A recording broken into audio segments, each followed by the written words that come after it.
নমস্কার, সুস্বাগতম। আজ আমরা পেয়েছি প্রজাপতি ব্রহ্মকুমারী ঈশ্বরীয় বিশ্ববিদ্যালয়ের সিনিয়র রাজযোগা টিচার ব্রহ্মাকুমার ধনঞ্জয় ভাই মহাশয়কে। নমস্কার ধনঞ্জয় ভাই। নমস্কার। আজ আমরা ওনার কাছে জেনে নেব প্রজাপতি ব্রহ্মকুমারী ঈশ্বরীয় বিশ্ববিদ্যালয়, যাকে আমরা রাজযোগা ট্রেনিং সেন্টার রূপেও জানি, সেই প্রজাপতি ব্রহ্মকুমারী ঈশ্বরীয় বিশ্ববিদ্যালয়ে যে রাজযোগ মেডিটেশন শেখানো হয়, এই রাজযোগ মেডিটেশন কী ধরনের মেডিটেশন? কারণ আজ আমাদের দুনিয়াতে অনেক ধরনের মেডিটেশন শেখানো হয়।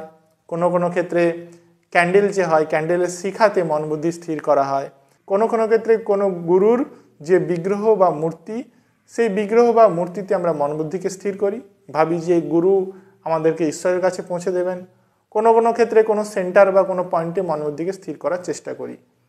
তো আপনাদের যে এখানে যে মেডিটেশন শেখানো হয় রাজযোগা মেডিটেশন, এই রাজযোগা মেডিটেশনটা কি ধরনের মেডিটেশন?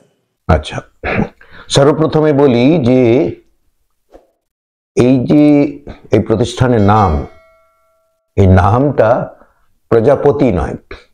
প্রজাপতি আমরা সাধারণত দেখে থাকি যে বিবাহ অফিস, তো ম্যারেজ রেজিস্ট্রি অফিসে প্রজাপতি, তো ওম প্রজাপতায় নমঃ। তো এটা প্রজাপতি নয়, এটা হচ্ছে প্রজাপিতা। আচ্ছা, প্রজাপতি মানে ফাদার অফ হিউম্যানিটি, প্রজাপিতা। প্রজা মানে সন্তান, আর পিতা হচ্ছে ফাদার, বাপ। তো প্রজাপিতা, প্রজা মানে সন্তান, তো সন্তানের পিতা মনুষ্য সৃষ্টির পিতা ব্রহ্মাকে বলা হয়। তো আর ব্রহ্মকুমারী নয়, ব্রহ্মের কোনো কুমারী হতে পারে না, তাই না? ব্রহ্ম তো মহাতত্ত্ব, তার কুমারী কি করে হবে? তো মানুষ এটা ভুলবশত এটা বলে, বা যেটা প্রচলন আছে সেই হিসাবে বলে, কিন্তু আসলে ব্রহ্মা তার কুমারী। আচ্ছা, তো কুমারীকে বা এখানে নারী শক্তিকে প্রাধান্য দেওয়া হয়, কারণ নারী শক্তিকে অনেক নিচে নামিয়ে দেওয়া হয়েছে, সেই জন্য ব্রহ্মা কুমারী। বাকি এখানে সকলেই স্বাগত, নারী পুরুষ ছোট বড় বৃদ্ধ সকলেই, সব জাতি পাতি ভাষা সবাই স্বাগত। তো এর পুরো নামটা হচ্ছে আসলে প্রজাপিতা ব্রহ্মা কুমারী ঈশ্বরীয় বিশ্ববিদ্যালয়। আচ্ছা, ঈশ্বরী খালি বিশ্ববিদ্যালয় না, ঈশ্বরী বিশ্ববিদ্যালয়, স্পিরিচুয়াল ইউনিভার্সিটি বা গডলি ইউনিভার্সিটি এটাকে বলা হয়। ঠিক আছে।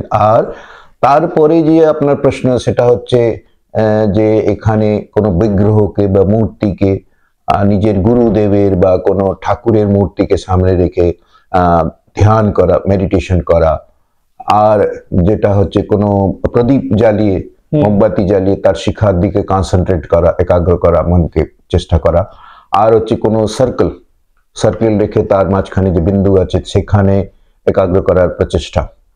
তো এগুলো হয়ে এসেছে একটা প্রচেষ্টা।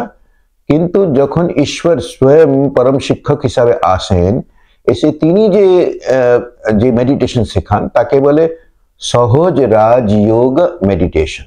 আচ্ছা, তো সেই মেডিটেশনে আমরা কোনো জড়কে স্মরণ করি না, জড়কে সামনে রেখে মনকে একাগ্র করি না। কারণ আমি তো চৈতন্য, আমি যদি জড়কে সামনে রেখে শক্তি নেওয়ার চেষ্টা করি, তো তাহলে তো আমি কি করে শক্তি পাবো? সেই জন্য এতদিন বিশেষ কোনো উন্নতি আমরা দেখতে পাইনি। কিন্তু যখন স্বয়ং পরমেশ্বর বা পরমপিতা শিব পরমাত্মা যাকে বলে, তিনি যখন যে রাজযোগ শেখান, সব যোগের মধ্যে রাজা, সেই যোগে বলা হয় আমি চৈতন্য এক মনুষ্য আত্মা। আমি চৈতন্য মনুষ্য আত্মা, আত্মা তো চৈতন্য অজর আমার অবিনাশী, সেই আত্মার সঙ্গে পরমাত্মা, তিনিও সচ্চিদানন্দ স্বরূপ, সৎ চৈতন্য আনন্দ স্বরূপ। তো তার সঙ্গে যখন আমি যোগযুক্ত হব, তাকে যোগযুক্ত হওয়া মানে তাকে জেনে তাকে স্মরণ করা। তো এতে কি হয়, তখন এর ফলে আমি পরমাত্মা যে সর্বশক্তিমান অলমাইটি গড, তার কাছে আমি সব শক্তি আমি প্রাপ্ত করি। এটা হচ্ছে রাজযোগ। বাহ, খুব ভালো লাগলো। আচ্ছা ভাইজি, আপনি তো বললেন রাজযোগা মেডিটেশন মানে আত্মা পরমাত্মার মিলন। তো এই যে নিজেকে আত্মা ভেবে পরমাত্মাকে স্মরণ করা, তো সাধারণ মানুষের ক্ষেত্রে খুবই ডিফিকাল্ট ব্যাপার। তো এই ধরনের মেডিটেশন অভ্যাস করার জন্য কি আমাদেরকে ঘর বার ত্যাগ করে কোনো প্রতিষ্ঠানে বা কোনো ট্রেনিং সেন্টারে বা কোনো মন্দিরে গিয়ে আমাদেরকে সময় অতিবাহিত করতে হবে, বা এই মেডিটেশনের অভ্যাস করার জন্য আমাদের কোনো ট্রেনিং সেন্টারে যেতে হবে, নাকি একজন সাধারণ মানুষ যে সংসারে থাকে, কর্মক্ষেত্রে থাকে, সে সংসারের মধ্যে থেকে কর্মক্ষেত্রের মধ্যে থেকেও এই আত্মা পরমাত্মার যে মিলন, আপনি বললেন রাজযোগ মেডিটেশন, তো এই আত্মা পরমাত্মার মিলন অর্থাৎ রাজযোগের মেডিটেশন কি ঘর গৃহস্থের মধ্যে থেকে বা কর্মক্ষেত্রের মধ্যে থেকেও করা সম্ভব? ভালো প্রশ্ন আপনার। তো এটা হচ্ছে ঘর বাড়িতে থেকেও, কর্মজগতে থেকে বা কর্মক্ষেত্রে থেকেও আমরা এই মেডিটেশন অবশ্যই করতে পারি। কারণ যেমন গীতার মধ্যে বলা হয়েছে না যে অর্জুনকে জ্ঞান দিয়েছিলেন ভগবান, আমার তার সারথি হয়েছিলেন। তো অর্জুন তো একটা জয়েন্ট ফ্যামিলির মেম্বার ছিল না, তো তার মানে সেও গৃহস্থী ছিল, তো তাকে বরং গৃহস্থীকে জ্ঞান দেওয়া হয়েছে। তো এখানেও সেই রকমই বলা হয় যে সব শাস্ত্রের শিরোমণি গীতা এবং অন্যান্য যত এই দুনিয়ার শাস্ত্র আছে তার যে সারাংশ, সেই সার কথা ভগবান এসে শেখান যে তুমি ঘর গৃহস্থের থেকে কর্তব্য দায়িত্ব পালন করেও তুমি এটা করতে পারবে, কেন করতে পারবে না? আর আত্মা তো আমরা প্রত্যেকেই মনুষ্য আত্মা বা জীব আত্মা। এই পৃথিবীর যত প্রাণী তাদের মধ্যে প্রাণ শক্তি, তাকেই তো আত্মা বলা হয়, সোল বলা হয়, উর্দু ভাষায় রুহু বলা হয়, স্প্যানিশ ভাষায় আলমা বলা হয়, গ্রিক ভাষায় স্পিহি বলা হয়। তো সবাই এর মানে যদি জীব প্লাস আত্মা, হিউম্যান প্লাস বিইং, মানে হিউম্যান কথা হিউমাস কথা থেকে এসছে। হিউমাস মানে ল্যাটিন ওয়ার্ড, হিউমাস মানে মাটি। আচ্ছা। আর তার মধ্যে যখন আত্মা প্লাস হলো, যুক্ত হলো, তো তখন তাকে বলে হিউম্যান বিইং। বিইং মানে যার উপস্থিতি আছে, যে চৈতন্য। তো আত্মার যখন উপস্থিতি হয় তখনই তাকে মনুষ্য আত্মা বলা হয় বা জীব আত্মা বলা হয়। একটা কোনো জীবের শরীরে যখন আত্মা প্রবেশ করে আছে তখন তাকে প্রাণী বা চৈতন্য বলা হয়, শক্তি, চৈতন্য শক্তি। তো আত্মা তো সকলে, তো আত্মা ভেবে এবং পরমাত্মাকে স্মরণ করা এটা তো কোনো বিশেষ কোনো কঠিন কাজ নয়, এটাই বরং ন্যাচারাল। আমরা যেটা বহু জন্মান্তরে ভুলে গেছি, আর আমরা দেহ চেতনায় নিজেকে আবদ্ধ করে ফেলেছি ভুলবশত, যেহেতু আমরা ভুলে গেছি। সেই জন্য আত্মার সঙ্গে পরমাত্মার মিলন, এটা তো আমি যে কোনো জায়গায়, আমি মাঠে ঘাটে বাড়ি ঘর বাড়িতে থেকেও আমি যে কোনো জায়গায় অফিসে থেকে কাজকর্ম করতে পারি। এবার একবার আমাকে ঈশ্বর বিশ্ববিদ্যালয়ের যে আমার গাইডেন্স, তার পথ প্রদর্শন নিয়ে যদি আমি এটা শিখে নিই, তা আমি যে কোনো জায়গায় করতে পারি খুব সহজভাবে, খুব সহজেই করতে পারবো। কোনো গাইড বা টিচার, বিকে টিচার মানে বিকে ব্রহ্মা কুমার বা কুমারীকে শর্টে বিকে বলা হয়। তো বি ফর ব্রহ্মা আর কে ফর কুমার বা কুমারী। তো বিকে টিচার বা গাইড, হ্যাঁ, তারা গাইড করবে, আপনাকে ফুললি গাইড করবে। প্রথম আমি একটা বলে নিই যে এটা সাপ্তাহিক একটা পাঠ্যক্রম দেওয়া হয়, 7 days কোর্স, ফাউন্ডেশন কোর্স দেওয়া হয় একটা শুরুতে। আচ্ছা, খুব ভালো লাগলো ভাইজি। আচ্ছা ভাইজি, এই যে রাজযোগা মেডিটেশন, এই রাজযোগা মেডিটেশন আমাদের করতে কত সময় লাগবে?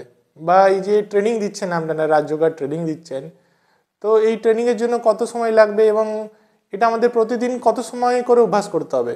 10 মিনিট, 15 মিনিট, না 1 ঘন্টা?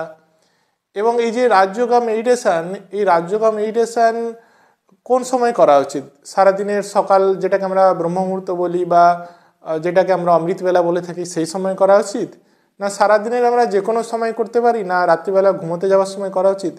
এই রাজযোগা মেডিটেশনটা আমরা কোন সময় করলে খুব ভালো এই মেডিটেশনের দ্বারা অনুভূতি করতে পারবো, যদি আপনি এর উপর একটু আলোকপাত করেন। আপনার প্রশ্ন যে আমি প্রশংসা করবো, যে খুবই ভালো প্রশ্ন, যে সাধারণ মানুষের জানার মতো আবশ্যক প্রশ্ন আপনি করেছেন। তো এটা হচ্ছে মেডিটেশন, ধ্যান, যোগ, এটা করার জন্য সর্বোত্তম সময় হচ্ছে ব্রহ্ম মুহূর্ত বা অমৃত বেলা, অমৃত তুল্য বেলা। তো মনুষ্যাত্মা যে অমর, যে তার মৃত্যুর ভয়, বিভিন্ন প্রকারের ভয় শঙ্কা এই দূরীভূত হয়।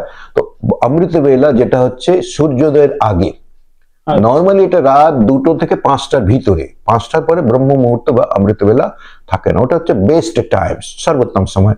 তো ওই জন্য নামই হচ্ছে অমৃত বেলা বা ব্রহ্ম মুহূর্ত। ব্রহ্মলোকে যেমন স্থির, শান্ত, সব শক্তি ওখানে সব একদম সমাহিত আছে। তো ওই ব্রহ্মলোক যেন ওই সময় 2টো থেকে 5টার মধ্যে, নর্মাল টাইম হচ্ছে 4টে, ভোর 4টের সময়। তো ওই সময় থেকে আধা ঘন্টা 1 ঘন্টা আমি যদি প্র্যাকটিস করি, তো তাহলে অতুলনীয় শক্তি প্রাপ্তি করা যায়। তো ওই সময়টা বেস্ট টাইম। এবারে সারাদিনে আমি একবার এটা টিউশন নিয়ে নিলাম, নেওয়ার পরে আমি যে কোনো জায়গায় আমি করতে পারি, অভ্যাস করতে পারি। তবে ঈশ্বরী বিশ্ববিদ্যালয় সবচেয়ে উত্তম হচ্ছে প্রথমে ঈশ্বরী বিশ্ববিদ্যালয়, যখন আমরা যেমন করোনা কালে আমরা ঘর থেকে বেরোতে পারতাম, তখন অনলাইনে হয়েছে। সেই সময় থেকে অনলাইনে কোর্স খুব বেড়ে গেছে, অনলাইনে আমরা করতে পারি। আর অফলাইনে কত আরো বেটার, অফলাইনে ফিজিক্যালি সামনে এসে যখন আমরা এই কোর্সটা করি তখন আরো ভালো হয়। এবারে এটার জন্য সারাদিনে আমি যে কোনো টাইম, এনি টাইম করতে পারি, কারণ যোগী জীবন আমি কিছুক্ষণের জন্য যোগী হলাম, বাকি সময় আমি ভোগী হলাম, তা তো নয়। যোগী মানে এরকমও নয় যে আমাকে সবকিছু ছেড়ে দিয়ে কর্তব্য দায়িত্ব থেকে বিরত হয়ে তারপরে যোগী হবো না। সেই জন্য যেমন জীবন সবসময়ের জন্য হয়, আমি এনি টাইম করতে পারি, কিন্তু বিশেষত যে ব্রহ্ম মুহূর্তে ওই সময় হচ্ছে মেইন, ওইটা খুব মেইন। কিন্তু শুরুতে যদি না করতে পারে, তাহলে শুরুতে যখন ঘুম ভাঙলো সেই সময় শুরুতেই সবচেয়ে প্রথমে শুরু করব গুড মর্নিং করে, গডলি গুড মর্নিং, ঈশ্বরকে গুড মর্নিং করে, পরমপিতা শিব পরমাত্মার প্রকৃত নাম হচ্ছে শিব, তাকে স্মরণ করে শুরু করা। তার কোনো শরীর নেই, দেহ নেই, তো তাকে শুরু করে ওই দিন শুরু করা। তো শুরুতে এইভাবে করতে পারি। তারপরে সারা দিনের মধ্যে আমি যখনই লেজার টাইম পাবো, যখনই অবসর পাবো, তখন আমি 1 মিনিট, কয়েক সেকেন্ড, আধা মিনিট সময় পেলাম, তাও আমি করতে পারি। ওতে প্রচুর শক্তি পাওয়া যায়। কারণ আমাদের মনে যে শক্তি, আমাদের সংকল্প, থটস, চিন্তা, এগুলো ছড়িয়ে ছিটিয়ে থাকে বিভিন্ন কাজে কর্মে, আর ব্যর্থ কাজেও, ব্যর্থ কথায়, ব্যর্থ চিন্তায় মন আমাদের ব্যস্ত থাকে। এটা এখন তো আম হয়ে গেছে, মানে জেনারেল ব্যাপার হয়ে গেছে, নর্মাল হয়ে গেছে। কিন্তু ওই সময় আমি যদি এটা প্রচেষ্টা করি, যেটাকে বলে আমি স্পিরিচুয়াল এফোর্ট করি বা পুরুষার্থ আধ্যাত্মিক ভাবে, ওটা আমি করি, তো আমার ধীরে ধীরে শুরুতে তো হবে না, মন বিভ্রান্ত হবে, এদিকে ওদিকে চলে যাবে, তারপরে চেষ্টা করতে করতে আমি করতে পারি। আর রাত্রে শোয়ার আগে মাস্ট সারা দিনে যা কিছু আমি করেছি তাকে গুটিয়ে নিয়ে, সমাহিত করে আবার গুটিয়ে নিয়ে আমি আবার পরমাত্মাকে, যেমন শুরুতে আমি গুড মর্নিং করলাম, সেরকম রাত্রে গডলি গুড নাইট, আমি তাকে শুভরাত্রি বলে সব রিপোর্ট দিই। যেমন কোনো অফিসে, কোম্পানিতে সাহেবকে রিপোর্ট দিতে হয়, সেরকমই সবচেয়ে বড় সাহেব বা প্রভু তো স্বয়ং ঈশ্বর, তাকে সব আমি রিপোর্ট দিয়ে, এবং যা ভুল হয়েছে তা যেন তার পুনরাবৃত্তি না হয়, রিপিটেশন না হয়। রিপিট হলে কি হয়, আমাদের তো সংস্কারটা তো আরো পাক্কা হতে থাকে, দৃঢ় হতে থাকে। সেই জন্য রাত্রে এটা করে রিপোর্ট দিয়ে তাকেই গুড নাইট করে, যে সকালে আমি যেন তোমার স্মৃতিতেই আমার ঘুম ভাঙে, এবং ঘুম ভেঙে যে তোমাকেই সবচেয়ে প্রথমে স্মরণ করি। এইভাবে খুব ভালো লাগলো ভাইজি। ধনঞ্জয় ভাই, আপনি আপনার বহু মূল্যবান সময় এবং অভিজ্ঞতা আমাদের সাথে শেয়ার করলেন, এর জন্য আপনাকে অনেক অনেক ধন্যবাদ। আপনারাও জানলেন যে রাজযোগা মেডিটেশন করার জন্য আমাদের বেস্ট সময় বা সঠিক সময় হচ্ছে অমৃতবেলা, এবং এই রাজযোগা মেডিটেশন করলে আপনারা জীবনের যে কোনো ধরনের সমস্যা থেকে মুক্ত হতে পারেন। এবং এই রাজযোগা মেডিটেশন সম্পূর্ণ বিনামূল্যে প্রজাপিতা ব্রহ্মাকুমারী ঈশ্বরীয় বিশ্ববিদ্যালয়ের সমস্ত সেবা কেন্দ্রে দেওয়া হয়ে থাকে। তাই আপনারাও আপনাদের নিকটবর্তী প্রজাপিতা ব্রহ্মাকুমারী ঈশ্বরীয় বিশ্ববিদ্যালয়ের সঙ্গে যোগাযোগ করুন এবং রাজযোগা মেডিটেশন শিখে নিজের জীবনকে সুখ, শান্তি এবং আনন্দে পরিপূর্ণ করে তুলুন। ভালো থাকুন, সুস্থ থাকুন এবং আমাদের চ্যানেলকে দেখতে থাকুন। নমস্কার।